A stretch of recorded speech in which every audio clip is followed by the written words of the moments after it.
কঠ উপনিষদ এক সপ্তাহ যাবৎ পাঠ চলছে। আরও দু একটি দিন প্রয়োজন হবে উপনিষদটির পাঠ সম্পূর্ণ করার জন্যে। মন্ত্র 10টা ঋষি কবিদের প্রণাম জানিয়ে সেই ধারাবাহিকতায় পড়ছি দ্বিতীয় অধ্যায় তৃতীয় বল্লীর 105।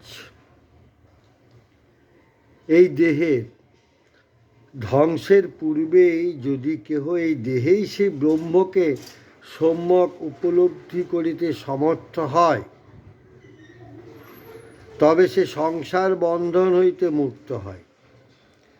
আর যদি কেহ এই দেহে তাহাকে জানিতে না পারে, তবে সেই অজ্ঞান হেতু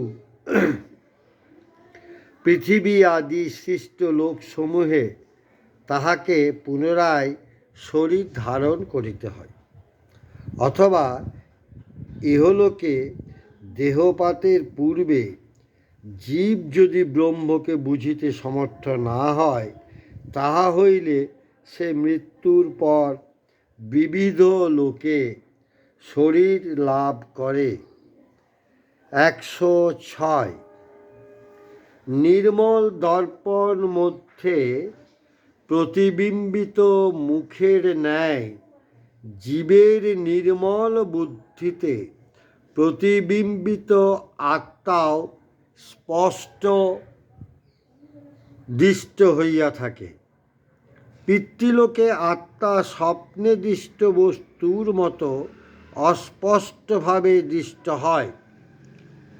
গন্ধর্ব লোকে জলে প্রতিবিম্বিত মুখের ন্যায় অস্পষ্টভাবেই আত্মা দৃষ্ট হইয়া থাকে।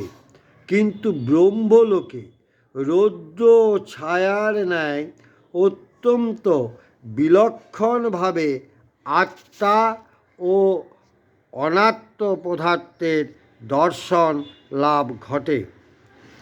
107।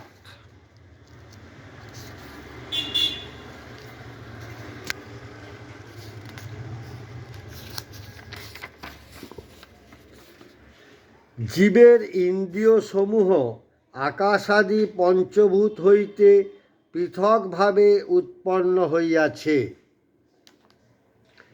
ইহারা চেতন আত্মা হইতে পৃথক। জাগ্রত অবস্থায় ইহারা ক্রিয়াশীল থাকে এবং নিদ্রিত অবস্থায় ইহাদের লয় হয়। আত্মা হইতে ইন্দ্রিয়গণের এই সকল পৃথক ভাব যিনি সম্যক অবগত হইয়াছেন, সেই জ্ঞানী ব্যক্তি আর শোক করেন না।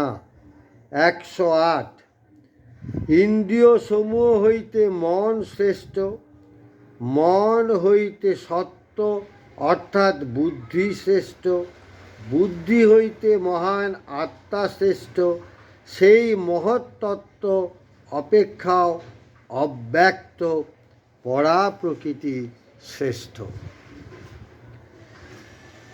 109। অব্যক্ত পরা প্রকৃতি হইতেও পুরুষ পরমাত্মা শ্রেষ্ঠ। তিনি সর্বব্যাপী এবং বুদ্ধিজাত বা ইন্দ্রিয় গ্রাহ্য কোনো লক্ষণ তাহার নাই।